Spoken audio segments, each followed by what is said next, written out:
하나님 감사합니다. 오늘 또 이렇게 주님의 말씀을 사모하여 비가 오에도 불구하고 우리의 마음이 주님을 향한 은혜의 단비로 나아갈게 하여 주심을 감사합니다. 아버지, 우리 마음이 닫혀져 있고 또 가뭄같이 말라져 버린 우리 마음이 주님의 말씀으로 다시 촉촉히 적셔 주시고 그 은혜의 단비를 통하여서 우리가 다시 힘을 얻고 나아갈 수 있는 귀한 시간 되게 하여 주옵소서. 아버지, 삶이 바쁘고 또 여러 가지 우선순위가 있지만 아버지, 그것보다 무엇보다 주님의 이 말씀이 우리 삶 가운데 우선순위가 되게 하여 주셔서 말씀을 향한 아버지 끊임없는 아버지 간증과 은혜가 계속 이어져 나아갈 수 있도록 주님 축복하여 주옵소서. 예수님의 이름으로 기도합니다. 아멘. 네, 한 주간 잘 보내셨죠? 네. 먼저 말씀 공유를 해드리도록 하겠습니다. 네. 네. 강의안 보내드렸습니다. 네, 다 받으셨죠? 네. 오늘은 창세기 이후에 바로 여러분들이 잘 알고 계시는 출애굽기로 가실 거라고 생각을 하셨지만 출애굽기가 아니라 시편을 보도록 하겠습니다. 간단하게 왜 시편으로 넘어가냐면 이 시편에 대해서 먼저 우리가 좀 살펴보겠지만 총 5권으로 나눠져 있어요. 그 5권으로 나눠져 있는 이유는 각 권마다 창세기, 출애굽기, 레위기, 민수기, 신명기에 대해서 각각 주제를 가지고 시편이 쓰여졌기 때문입니다. 그래서 먼저 시편을 우리가 우리가 살펴보려고 하는 거고요. 거기에 대한 세부적인 부분은 조금 이따가 살펴보겠고요. 먼저 시편에 대해서 그러면 이제 전체적인 주제를 우리가 좀 보면 좋겠죠. 시편은 그래서 총 창세기부터 신명기까지 해서 5가지 책으로 나눠져 있는데 그 책마다 각각 주제가 각각 하나씩 있기 때문에 총 주제가 5개로 쓰여져 있습니다. 그래서 첫 번째 주제부터 5가지 주제가 여러분들이 이렇게 나눠져 있고요. 먼저 주제를 그러면 하나씩 우리가 좀 살펴보면은 1번 보시면 첫 번째 주제는 뭐예요? 여호와의 선하심에 대한 신뢰와 찬양입니다. 선하심이라는 것 자체가 여러 가지 뜻이라고 있을 수 있겠는데 여러분 보통 선하심이라고 하면은 어떠한 이미지를 떠오르시죠? 하나님께서 선하시다라는 거 어떠한 이미지인가요? 하나님이 착하시다? 여기서 이야기하는 선하심이라는 건요. 하나님이 착하시다라는 그 선하심이 아니라 인간에 대해서 끝까지 변치 않으시는 그 하나님의 특성에 대한 선하심이에요. 그러니까 인간이 어떻게 변화한다고 하더라도 하나님은 변치 않으시고 인간을 사랑하시고 끝까지 인도해 나아가시는 그 하나님의 선하심. 그러면 어떠한 부분을 이야기를 할 수 있을까요? 인간이 타락하고 하나님께서 처음에 천지를 창조하시고 그 천지 창조하신 그 하나님의 원래 그 계획이 깨져서 뭔가 인간을 버려도 되고 그리고 인간이 죄악을 저질러서 뭔가 하나님의 뜻을 제대로 따르지 않음에도 불구하고 하나님이 어떻게 하신다는 거예요? 인간을 끝까지 인도해 가시는 그러한 선하심, 그러한 신뢰와 찬양이 바로 이 첫 번째 주제라는 겁니다. 주로 이게 어디에 나와 있을까요? 그러면 창세기라는 거예요, 주로.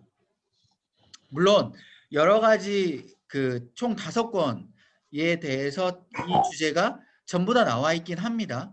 그럼에도 불구하고 이 창세기에 주로 많이 나와 있다라고 여러분들이 기억하시면 되겠고요. 두 번째는 악과 불의의 탄식이에요. 악과 불의의 탄식. 이건 뭘까요? 인간이 그만큼 죄악을 많이 저지른 거겠죠. 거기에 대해서 인간 시편도 다 인간이 지었죠. 물론 하나님의 마음을 받았지만 그런 하나님의 마음을 받은 인간이 너무 자신들의 그 죄악과 그 불의에 대해서 탄식을 하는 그래서 그걸 하나님 앞에서 토로하는 그러한 주제가 나와 있는 겁니다.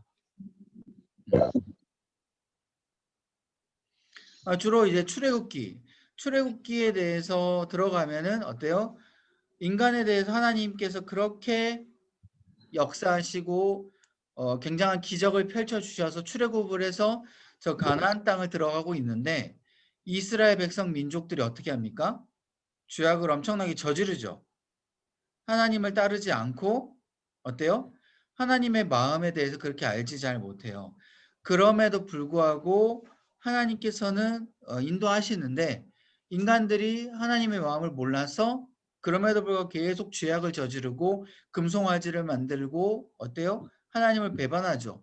거기에 대한 불의에 대한 탄식 그런 주제가 연결돼 있다라는 겁니다. 출애굽기와 함께. 그다음에 세 번째는 뭘까요?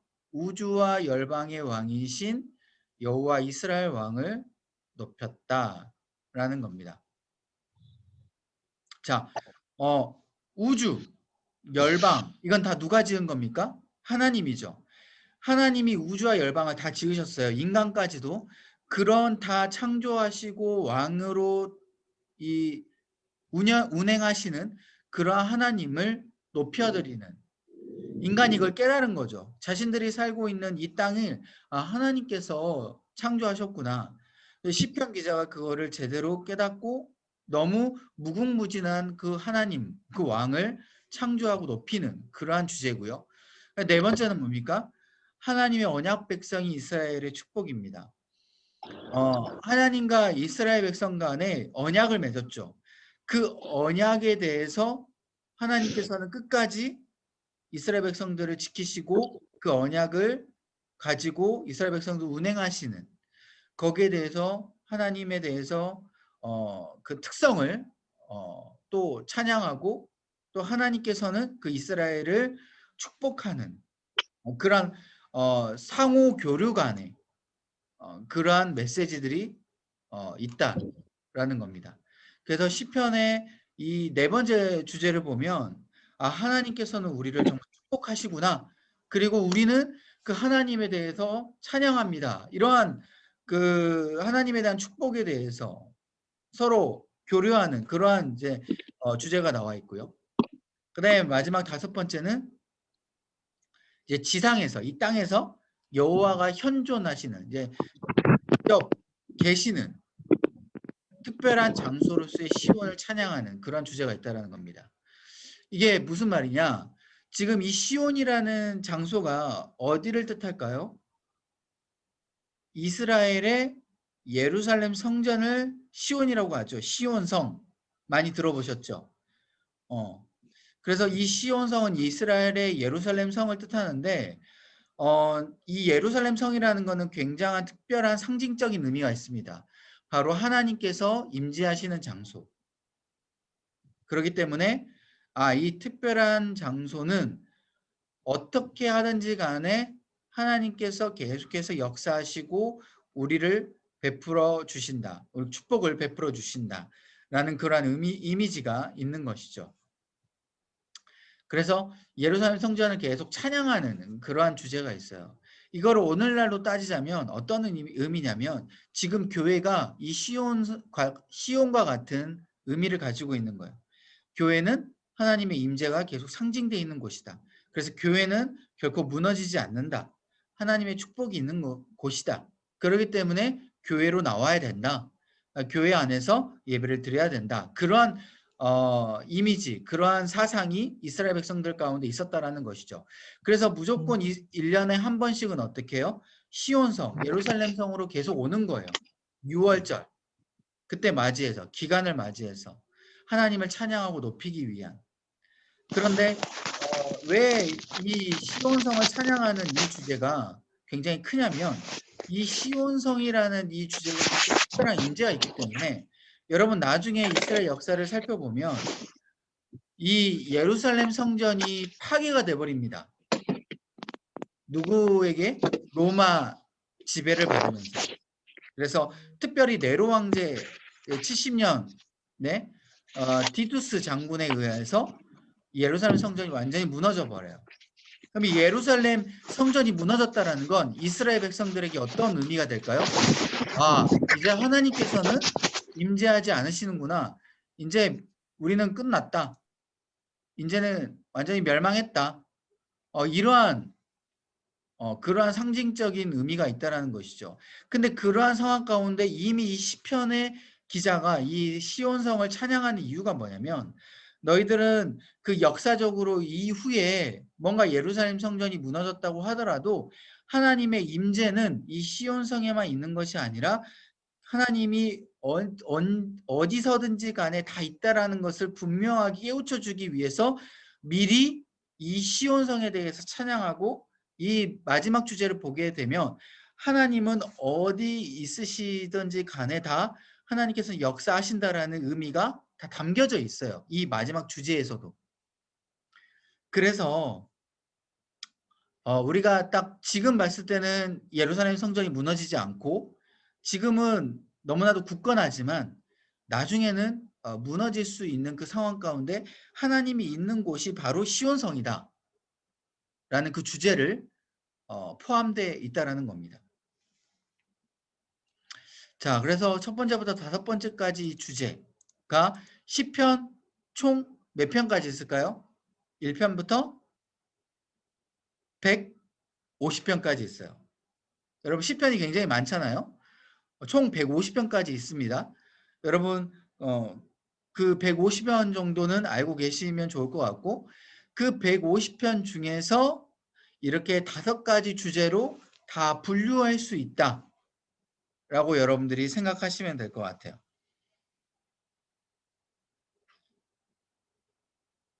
그래서 150편을 이 5가지 주제로 다 분류가 가능하다라고 생각하시면 되고 그럼 시대를 보시죠. 시대는 지금 이 시편은 아까 말씀드렸듯이 시대로 제가 지금 생각해서 창세기 이후로 지금 집어넣은 게 아니라 주제로 지금 집어넣기 때문에 시대는 훌쩍 뛰어넘었습니다. 창세기는 주전 거의 한 2000년 전이고요. 그죠? 지금 여기는 주전 1000년경입니다. 시편이 쓰여진 시기는. 그래서 주전 1000년경이라는 거는 왕정 초기 시대부터 포로기 이후 시대까지 약 BC 1000년부터 BC 400년까지의 그런 시대라는 것이죠. 이렇게 방대한 거의 한 600년간이죠. 주전 1000년부터 400년까지면 거의 600년간의 방대한 시기 가운데 시편이 쓰여진 이유는 뭐냐면 이 150편이라는 시편을 한 사람이 다 쓴 게 아니라 여러 명의 기자들이 시편 기자들이 썼기 때문에 이렇게 600년 정도의 기간으로 잡았는데요. 왜 그러면 이 방대한 이 여러 사람들이 썼는데도 불구하고 600년이라는 시간을 잡았냐? 이 600년 안에 주로 쓴 그래도 기자들이 몇 명 있었어요. 주로 쓴 시편의 기자들이 누구였을까? 주로 다윗과 솔로몬이었기 때문이에요. 일단은 보세요. 다윗 시대 때 주로 많이 쓰여졌고요. 그렇기 때문에 왕정 초기부터 바로 볼 수가 있습니다. 그래서 주전 천년경에 다윗이 주로 많이 썼어요. 이 시편을. 그래서 이때 시기로 여러분들이 생각하시면 되고요. 특별히 다윗이 쓴 이 시편은 보세요. 찬송집으로 많이 사용됐습니다. 찬송집이라는 건 뭘까요? 찬송가. 그죠? 여러분 우리가 지금 교회에 와서 예배 드릴 때 어떻습니까? 찬송가 많이 부르잖아요. 그죠? 찬송가를 부르는 그 찬송집으로 다윗이 시편이 그렇게 곡조를 붙여가지고 찬송가가 된 거예요. 이때 당시에. 그래서 다윗 시대 때 예배를 드렸을 때 예배를 드리면 다윗 자신이 쓴 그 시편에 곡조를 붙여가지고 예배 중간에 그것을 부르는 거예요. 제사를 드리면서. 이해되십니까? 어. 그래서 찬송집이라고 부르는 거예요. 그래서 이때 당시에 지금 우리 교회로 따지자면 찬송대에 누가 있습니까? 지휘자도 있고요. 또 누가 있어요? 반주자도 있고, 그죠? 뭐 오케스트라 또 있잖아요. 마찬가지로 다윗 시대 때도 찬송을 부를 때에 누가 있었을까요? 찬송 대장들이 있었어요. 그래서 그 대장들의 곡조를 붙여가지고 그 대장들이 그것을 지휘를 하는 거예요. 지휘를 해서 찬송가를 부를 수 있도록 만듭니다. 그래서 다윗 시대 때 제사를 드렸을 때에 이 다윗 시편을 가지고 곡조를 붙여서 찬송을 하는 거죠. 그래서 이렇게 찬송 집으로 많이 사용되었습니다. 특별히 다윗 시대 때뿐만 아니라 다윗이 죽고 나서도 이후에 이 시편들이 이후에 전승이 되어지면서 이 찬송집으로 계속 사용된 거죠. 네, 이해되시죠? 네, 다음 이제 전체 구성을 한번 볼게요. 전체 구성은 총 150편입니다. 아까 말씀드렸듯이 굉장히 많다라고 보여지지만 한 편당 그렇게 분량은 많지 않죠. 여러분 시편을 많이 보셔서 알겠지만. 그래서 매우 다양한 150가지의 시로서 총 5권으로 나누어져 있고요. 이 5권은 아까 처음에 제가 말씀드렸듯이 뭐예요? 창세기부터 신명기까지. 그래서 1권은 창세기와 주제가 연결돼 있고 2권은 그 다음 누구예요? 출애굽기와 연결돼 있고 그 다음에 3권은 레위기와 연관돼 있고 4권은 민수기, 5권은 신명기. 이렇게 각 권마다 창세기, 출애굽기, 레위기, 신명기까지 모세오경의 큰 의미를 가지고 연결돼 있고 구성 분류가 되어져 있습니다. 그래서 이 시편도요. 1편부터 150편까지 시대 순서별로 배열된 게 아니라 뭐로 배열돼 있다고요? 주제별로 배열돼 있어서 다윗의 시편이 2편에도 있고 저 끝에 140 몇 편에도 있고 그래요.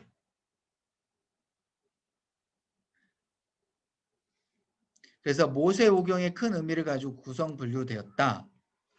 자, 그래서 제가 이렇게 1권부터 해서 5권까지 각 분류를 해놨습니다. 자, 1권은 그러면 몇 편부터 몇 편까지일까요? 1편부터 41편까지입니다.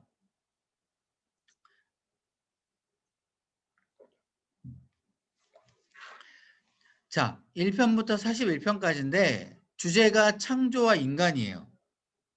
여러분 창세기가 어떤 주제를 가지고 있다 그랬죠? 하나님의 나라, 그렇죠. 하나님의 나라가 창조되었고 거기에 대해서 죄가 들어와서 무너진 그 하나님의 나라를 다시 재건하기 위해서 뭐가 시작되는 거예요? 백성이 시작되는 그 주제를 가지고 있잖아요. 그렇기 때문에 그 창조와 인간이라는 그 주제가 그대로 시편에도 들어와 있어요. 그래서 아까 처음 말씀드렸듯이 어떠한 부분이 들어가 있을까요? 하나님께서 이렇게 아름다운 창조를 하셨구나 하면서 창조에 대해서 하나님을 찬양하기도 하고 또 하나님을 높여드리는 그러한 주제. 아까 뭐가 있어요? 우주와 열방의 왕이신 이스라엘 왕을 높인 이런 주제가 들어가 있고 하나님의 선하심에 대한 신뢰와 찬양 이러한 주제도 들어와 있습니다. 그래서 하나님이 선하시다라는 그 주제에도 이 1권에 굉장히 많이 아까 들어와 있다 그랬죠. 그래서 어떤 거예요?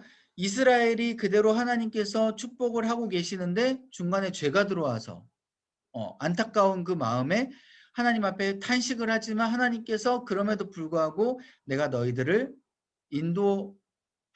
인도하겠노라 라는 그러한 하나님의 그 뜻 가운데 너무나도 하나님을 찬양하고 높이는 그러한 주제가 많이 들어와 있는 거예요. 그래서 먼저 창조 세계를 찬양, 뭐 이스라엘 왕을 높임, 선민 이스라엘 백성에 대한 축복 이러한 주제들이 같이 들어와 있는 것이죠. 여러분 이해되세요?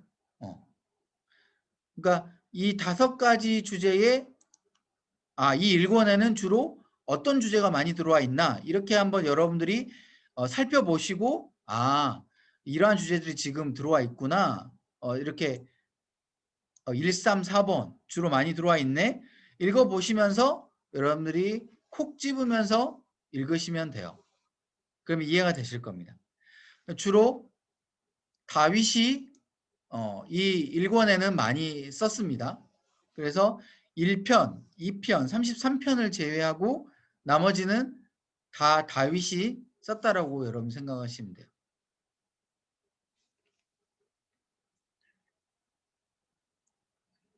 자, 그 다음에 2권. 2권은 42편부터 72편까지예요. 약 한 30편 정도 되는데 이거는 주제가 구속입니다. 구속. 그래서 출애굽기 와 같아요. 출애굽기. 여러분 출애굽기 하면 아까 어떻게요? 구속에서 해방되는 거예요. 해방. 대신 누구에게 해방된 거예요? 애굽에서부터 해방돼 가지고 다시 누구에게 구속이 된 겁니까? 하나님께 구속이 된 거예요. 너희는 이제 애굽의 백성이 아닌 나의 백성이다. 하나님의 백성이다. 그 시작점이 바로 출애굽기인데 그렇게 그 하나님의 백성이 됐기 때문에 여러분 신분 자체가 변화가 된 거잖아요. 그죠? 우리가 하나님을 믿는 순간 죄의 자녀에서 누구의 자녀로 변경이 된 겁니까? 하나님의 자녀로 변경이 된 거잖아요. 마찬가지예요. 여기서 출애굽기의 의미는 하나님의 백성으로 다시 구속이 됨에 대해서 거기서 찬양하고 거기에 대해서 정말 하나님은 신실하시다. 정말 하나님 우리가 신뢰해야 된다. 그 부분에 대해서 굉장히 높임을 받는 그러한 주제들이 많이 나와 있다라는 거예요. 그래서 하나님을 높이다가도 여러분 알다시피 출애굽기에 뭐가 나와요? 악과 불의가 나오잖아요. 아까 말씀드렸듯이 광야에 가서 하나님을 그렇게 원망하고 왜 우리를 이렇게 출애굽시켜 가지고 고생하게 만드냐. 하나님 앞에 그렇게 따지고 묻는 그러한 악과 불의 거기에 대해서 이 시편 기자는 탄식합니다. 그러니까 여기 주제에서도 뭐가 나와요? 악과 불의에 대한 탄식 이런 주제들이 주로 많이 나오고 하나님 언약 이스라엘에 대한 축복 이런 주제들이 1, 2, 4번 주제들이 주로 많이 나온다는 것이죠. 연결해서. 그래서 여기 주제에는 고라, 아삽이 주로 많이 썼어요. 특별히 이 고라하고 아삽이 누구냐라고 여러분들이 물어보실 수도 있는데 고라, 아삽은 다윗 시대 때 누굴까요? 찬양 대장이었어요. 여러분 아까 찬양 대장 누구라고 말씀드렸죠?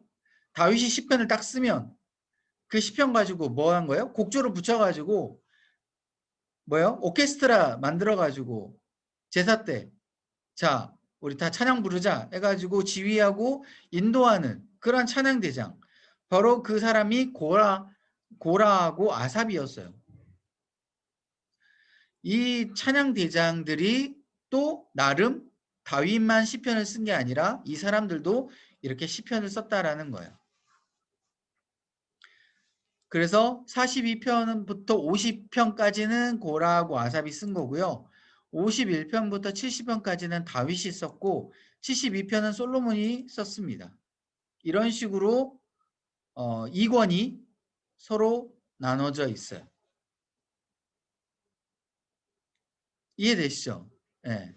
그래서 시편이 여러분 주제별로 여러분들 보셔야지 이거는 뭐 이렇게 스토리상으로 여러분들이 읽어 가신다면은 이거는 좀 많이 헷갈릴 수가 있어요. 자, 다음 3권입니다. 73편부터 89편까지.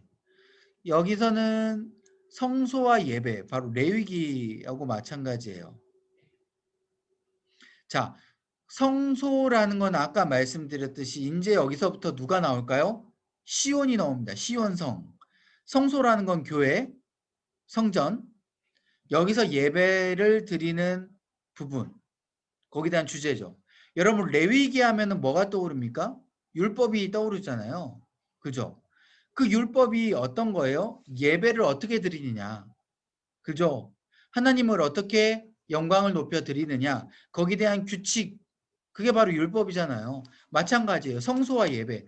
하나님을 어떻게 높여 드리느냐? 거기에 대해서 주제가 바로 이 3권에 나와 있다라는 겁니다. 그러면 레위기처럼 똑같이 너희들은 하나님을 이렇게 섬겨야 된다. 이렇게 나온 게 아니라 너희들은 하나님을 이러한 마음으로 찬양해라. 너희들은 하나님을 이렇게 높여드려라 하면서 소리를 높여서 선포하는 방식으로 이 3권이 쓰여졌습니다. 그래서 예배에 관련한 주제, 그 다음에 우주와 열방의 왕을 높임, 시온을 찬양, 네, 주제로 나와 있어요. 그래서 예루살렘 성전이 하나님의 지금 임재의 상징이기 때문에 너희들이 예루살렘에 와서 성전을 바라보면서 하나님을 높여야 되고 예배를 끊임없이 드려야 되고 그런 하나님이 누구이신 분인가를 너희들이 깨달아야 된다라고 해서 우주와 열방의 왕이심을 깨닫고 찬양해라 라고 3권의 그런 선포에 대한 부분이 주로 나와 있습니다. 그래서 여기서는 이 3권에서는 이 3번에 대한 주제 그리고 5번에 대한 주제가 주로 많이 나타나 있죠. 자, 그 다음에 4권이에요. 자, 4권은 민수기와 연관돼 있죠. 여기서는 90편, 106편까지인데 주제가 거역과 땅입니다. 여러분 민수기 하면은 주제가 뭐였어요? 땅을 차지하러 가는 거잖아요. 그죠? 출애굽기하고 민수기 주제가 뭐라 그랬어요? 땅을 차지하러 가는 것. 땅을 차지하러 갈 때에 어떻게 해요? 이스라엘 백성들이 거역하죠. 우리를 가만 놔뒀으면 애굽에서 뭘 먹고 잘 살아요? 파, 부추, 마늘 이런 것도 고기 이런 거 잘 먹고 잘 살았을 텐데 왜 굳이 우리를 출애굽 시켜가지고 이 물도 없고 먹을 것도 없는 이 광야에서 굶어 죽게 만드느냐라는 그 주제가 출애굽기하고 거의 민수기 땅을 차지하러 가는 가운데 그렇게 거역하는 이스라엘 백성들의 모습을 보였잖아요. 그렇죠. 그런 거역한 모습이 바로 이 사원에서도 나와 있어요. 그래서 그 거역하는 그 모습 가운데 기자가 뭐라 그래요? 이 악과 불의를 보면서 탄식을 하는 거야. 그래, 이 인간들이 이렇게 거역을 하는구나. 이렇게 불의가 있고 죄악을 저지르는구나. 하고 하나님 정말 우리 인간들은 악합니다. 우리를 죽여주시옵소서. 막 그렇게 정말 탄식을 하는 거예요. 자, 그럼에도 불구하고 하나님은 어떻게 해요? 이스라엘 백성들을 축복을 하죠. 축복을 하는 그러한 주제가 같이 들어와 있습니다. 하나님 이스라엘 백성 이렇게 축복하시는구나.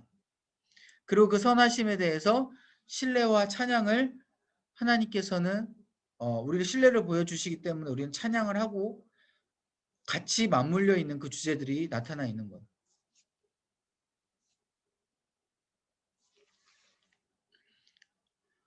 그래서 여기서는 악과 불의 탄식, 선하심의 찬양, 1, 2 그리고 뭐 특별히 3번의 우주와 열방은 아니지만 그냥 이스라엘 왕을 높임 이러한 주제들이 주로 나와 있습니다. 그죠?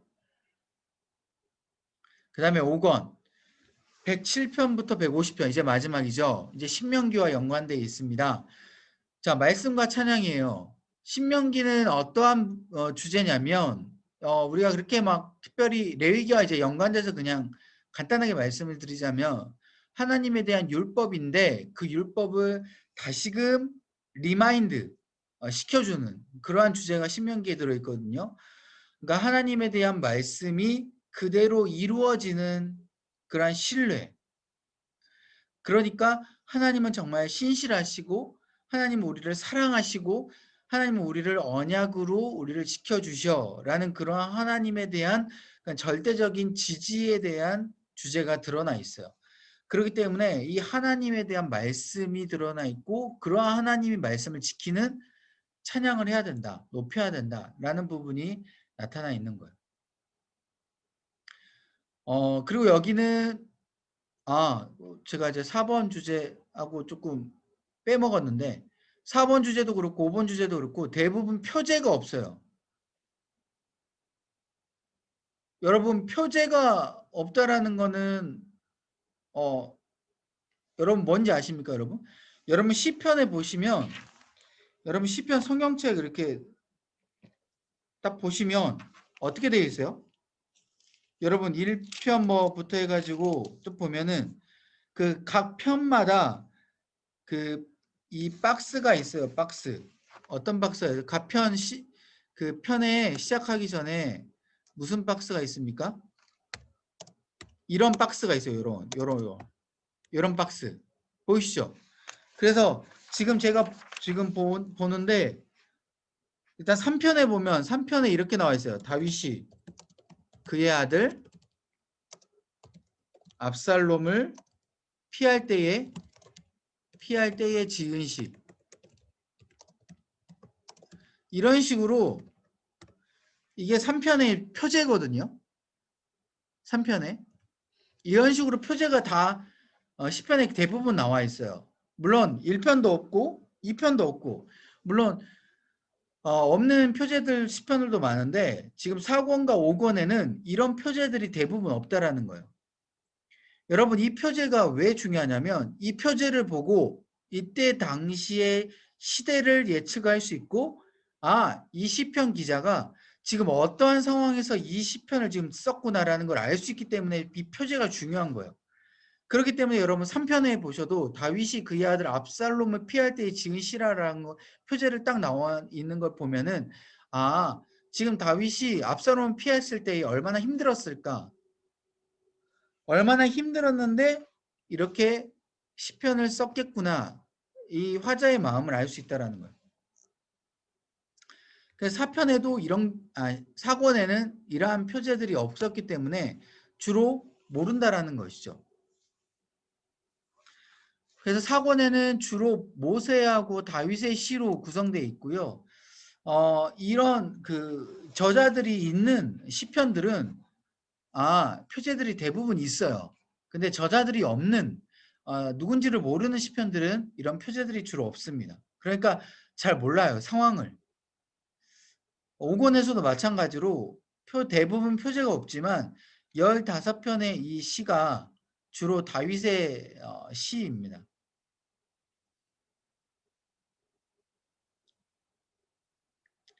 그래서 주제는 표제는 없지만 그 시편의 내용을 주제로 그래도 살펴보면은 시편의 내용에 시온을 주로 찬양하고 그다음에 우주와 열방의 왕을 높이는 이러한 주제들이 주로 5권에는 많이 나와 있고요. 마지막 5편의 그 시가 이 할렐루야 시편으로 끝나고 하나님을 찬양함으로 각권을 마무리하고 있습니다. 자, 이게 무슨 말이냐? 여러분들 시편을 보시면 처음에 시편이 그 중간에는 주로 많이 나와 있진 않고요. 5권에 주로 보면요. 처음에 시편이 할렐루야로 시작이 돼가지고 시작했다가 마지막에 할렐루야로 끝나는 시가 있어요. 여러분 시편을 앞으로 읽어보시면 그렇게 나와 있어요. 이거를 자세히 살펴보면 할렐루야, 할렐루야로 끝나는 이 시편이 바로 할렐루야 시라 그래요. 그런데 처음에 할렐루야로 시작을 했는데 마지막에는 할렐루야로 끝나지 않아요. 그러면은 그거는 할렐시라고 불러서 이 시편은 마지막에는 할렐루야로 끝나진 않구나. 그리고 마지막에는 할렐루야로 끝나는데 처음에는 할렐루야가 없어요. 그것도 할렐시라고 부릅니다. 그러니까 할렐시와 할렐루야 시가 달라요. 그런데 이 할렐루야 시가 마지막에 140, 저 여기 안 적어놨었네. 146편부터 해가지고 150편까지 해서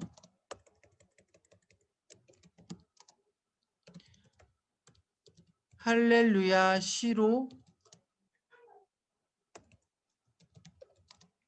마치고 있다. 그래서 146편이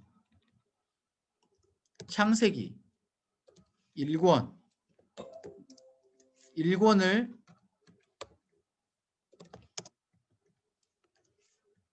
마무리하고요. 마지막 150편은 신명기 5권로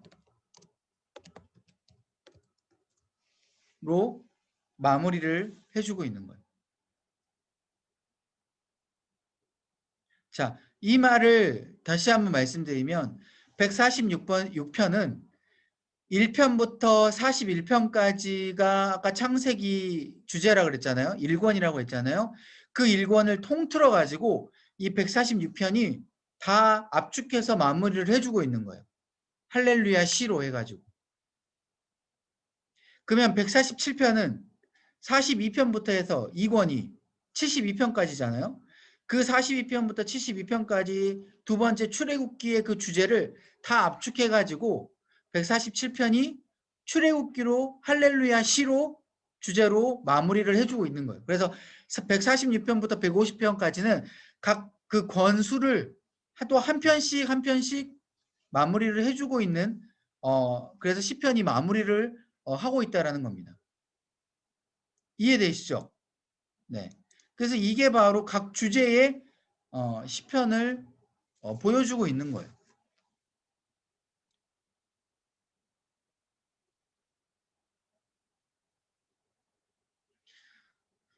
자, 그래서 방금 이 시편은 이렇게 1권부터 5권까지가 마무리되고요. 시편의 특성은 이렇게 할례시, 할렐루야 시 방금 말씀드렸듯이 그렇게 나와 있고 시편의 저자가 73편이 다윗이 썼어요. 굉장히 많죠. 그리고 아삽, 고라 뭐 각각 12편, 11편. 아삽, 고라는 주로 이제 다윗의 시대 때 다윗이 주로 주문을 했다라고 볼 수가 있을 것 같아요. 아삽이 찬양 대장으로 이제 섬기게끔 한 거죠. 고라도 마찬가지고. 그렇게 12편하고 11편을 이제 다윗 시대 때 쓴 거고, 그 다음 솔로몬이 이제 2편을 썼어요. 그 다음에 헤만, 그 다음에 에단, 모세 각각 한 편씩 이런 식으로 총 150편이 이런 식으로 쓰여졌고요. 나머지는 주로 저자 미상들, 저자를 알 수 없는 시편들이 많이 있습니다. 그렇게 해서 총 150편도 이루어졌다. 해서 여러분들이 시편을 보시면서 이렇게 읽어가시면 될 것 같습니다. 그래서 일단은 시편은 이렇게 마무리를 할 건데 1권부터 5권까지의 이런 주제들을 여러분들이 생각을 하시고 앞으로 각각 스토리상으로 저희가 창세기가 끝났기 때문에 이제 시편 여기 1권을 이제 읽을 거예요. 그래서 이 주제를 생각을 하시고 시편 1권을 여러분들 읽어주시면 될 것 같습니다. 이해되시죠? 네. 그래서 여러분 이 주제를 시편은 이렇게 마무리되지만 나중에 뭐 출애굽기 이후에 또 시편 읽거나 또 레위기 이후에 이제 시편을 읽을 때에 이 주제를 여러분들이 다시 한번 보시고 읽으시면 많이 도움이 되실 것 같아요. 자, 오늘은 이제 시편까지만 해서 이렇게 끝났는데 빠르죠? 네, 시편만 했기 때문에 네, 네 잠깐 마치고 네, 네. 그러면 혹시 여러분 질문 있으세요? 없으시죠? 네. 오늘 빨리 끝나서 여러분들 표정들이 아주 너무 좋으신데, 네. 그만큼 잘 읽어주시면 좋겠고, 이번 주에 너무 많이 잘 읽어주셔가지고 여러분 최고입니다. 네, 아주 산뜻한 첫째 주가 됐어요. 이제 다음 주에는 분량을 또 드려야 되겠죠? 계속해서 창세기 31편, 1권, 아니, 31장부터 해서, 이게 시편하고 좀 헷갈려요. 31장부터 해서 마지막 50장까지 읽어주시고 시편 1편부터 1편까지 다음 주 분량이 많다라고 생각하지만 분량으로는 장수가 많은 거지 이 장수로는 그렇게 많지는 않아요. 읽을 분량으로는 많지 않기 때문에 다시 한번 창세기 31장부터 50장까지 그리고 시편 1편부터 21편까지 읽어주시면 될 것 같습니다. 우리 같이 그래도 조금 기도하고 제가 마무리 기도하고 마치도록 할게요. 우리 같이 조금 기도할 텐데 이 시간 같이 기도할 때 우리가 오늘 시편 배운 것처럼 각 주제에 대한 부분을 가지고 우리 좀 기도했으면 좋겠습니다. 먼저 첫 번째 주제는 하나님 우리가 주님께서 창조하신 우리의 몸 그리고 주님의 계획 가지고 있는 우리의 가정, 우리 일터 정말 우리의 것인 줄 알고 우리가 열심히 아둥바둥 살면서 우리의 뜻대로 행하고 때로는 주님의 뜻대로 행하지 못한 죄악을 저지를 때도 있었습니다. 이제는 주님께 온전히 맡겨드리며 우리의 몸과 마음 또 우리의 가정과 일터 온전히 주님의 계획대로 창조하신 주님의 그 뜻대로 이루어질 수 있도록 우리가 다 드리오니 주님께서 역사하시고 우리를 사용하여 주옵소서. 주님께 기도하여 주시고 또 두 번째 주제는 하나님 우리가 주님의 말씀대로 또 주님의 뜻대로 주님 앞에 예배하며 주님을 높여드리는 삶이 되길 원합니다. 주님 우리가 눈에 보이는 여러 가지 환경에 얽매이는 삶이 아닌 온전히 하나님 앞에 정말 우리의 제사를 올려드리고 또한 찬양을 드리며 또 주님 앞에 주시는 그 은혜를 감사하며 살아가는 우리의 삶 되게 하여 주옵소서. 그 다음 세 번째 주제는 하나님 주님의 말씀을 우리가 더 깊이 사모하며 그 말씀대로 지혜를 얻고 그 지혜대로 우리가 삶을 살아가는 주님의 백성 군사되는 놀라운 역사하심 그 축복이 임하게 하여 주옵소서. 그래서 세상을 능히 이기며 살아갈 수 있는 우리의 삶 모습 되게 하여 주옵소서. 이 세 가지 주제 여러분 좀 많지만 기억하시죠? 창조에 대한 부분, 말씀에 대한 부분, 또 하나님을 높이는 부분 이 세 가지 주제를 가지고 하나님 앞에 같이 기도하고 제가 마무리 기도하고 마치도록 하겠습니다. 기도하겠습니다. 하나님 아버지 주여 감사합니다. 아버지 정말 오늘 말씀을 배운 것대로 아버지 말씀을 아버지 높여드리길 원합니다. 주님께서 우리를 창조하셨고 아버지 우리의 삶을 주관하여 주시고 역사하고 계시는데 아버지 우리의 계획과 우리의 마음대로 아버지 정말 살아감을 아버지 앞에 고백합니다. 주님 이 시간 주님 우리의 마음 붙들어 주시고 아버지 온전히 우리의 창조하신 계획대로 주님 앞에 올려드리며 주님 앞에 나아가게 하여 주옵소서. 무엇보다도 하나님께서 주신 그 은혜를 아버지 더욱더 붙잡게 해주시고 아버지 하나님을 날마다 높여드리며 아버지 하나님을 찬양하며 나아갈 수 있는 우리의 삶 되게 하여 주옵소서. 다른 환경을 아버지 신경 쓰기보다는 하나님을 높여드리고 하나님 앞에 나아갈 때에 하나님께서 아버지 큰 힘과 능력을 더하여 주시고 하나님께서 창조하신 그 뜻대로 우리가 살아가는 삶을 살게 하여 주옵소서. 또 하나님 우리 가운데 말씀을 허락하여 주셨사오니 그 말씀에 지혜를 허락하여 주시고 그 말씀의 힘과 능력을 따라서 이 세상을 능히 이기며 살아갈 수 있는 거룩한 군사의 삶을 살아갈 수 있도록 주님 붙들어 주옵소서. 그래서 그 말씀의 지혜가 우리 가운데 깊숙이 임하게 해주셔서 우리가 알지 못하는 크고 은밀한 비밀 가운데 아버지 세상에서 아버지 우리를 현혹하고 유혹하고 우리를 아버지 넘어뜨리려고 할 때에 아버지 주님 아버지 분별하게 해주시고 그 가운데 아버지 뱀같이 지혜로운 아버지 삶을 살아가면서 또한 순결하게 하게 아버지 주님께서 주시는 그 마음을 가지고 아버지 정말 굳건하게 붙들고 살아갈 수 있는 우리의 마음 되게 하여 주옵소서. 기도하겠습니다. 하나님 너무 감사합니다. 우리 가운데 말씀을 허락하여 주시고 그 말씀의 지혜 가운데 우리가 정말 이 세상 가운데 분별하며 살아갈 수 있는 힘과 능력을 더하여 주심을 감사합니다. 우리가 이 말씀을 읽고 나아갈 때마다 우리가 알 수 없는 크고 은밀한 비밀을 깨닫게 하여 주시고 아버지 그 은밀한 비밀 가운데 우리가 세상을 능히 이기며 살아갈 수 있는 능력과 힘을 더하게 하여 주옵소서. 주님을 찬양합니다. 주님을 높여드립니다.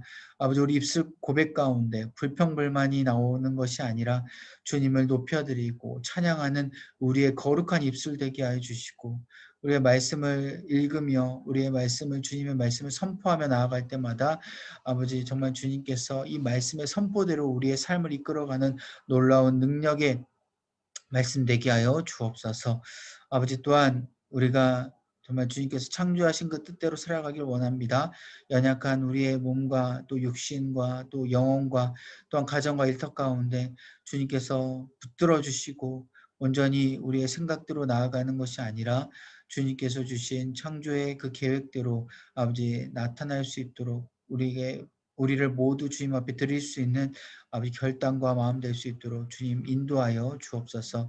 그래서 주님께서 베풀어 주신 그 놀라운 계획을 매일매일 하루의 삶 가운데 누릴 수 있도록 주님 축복하여 주옵소서. 이후의 시간도 함께해 주실 믿사오며 거룩하신 예수 그리스도의 이름으로 간절히 기도하며 나아갑니다. 아멘.